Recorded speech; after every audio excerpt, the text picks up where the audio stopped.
বিতর্ক। এবং সবচেয়ে ভয়ঙ্কর বিষয়, এই মুহূর্তে যে ব্রেকিং নিউজ, এসেছে দেখাবো। এই মুহূর্তে যে ব্রেকিং নিউজ এসেছে,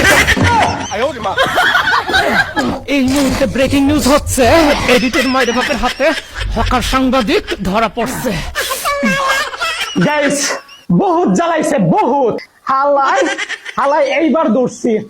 আর এখানে হচ্ছে এ হচ্ছে মলম ব্যবসায়ী, তাই এরে এখন আমি বস্তায় বললাম, এখন ওর যে জায়গা আমি ওর জায়গা মতো পৌঁছাইয়া দিব। বহুত জ্বালাইছে, এবার চলো নিয়ে যাইতেছি গাইস। গাইস মলম ব্যবসায়ীকে এবার জায়গা মতে নামাই দিয়ে এবার চলেন, নামাই দিয়ে এবার শুরু করো তোমার মলম বিক্রি আর হকারগিরি। যখন চুলকানি শুরু হয় মনে হয় 70 টাকা রোজের কামলা লইয়া চুলকাই, কি যে ভালো লাগে চুলকাইতে, হাই রে মজার চুলকানি।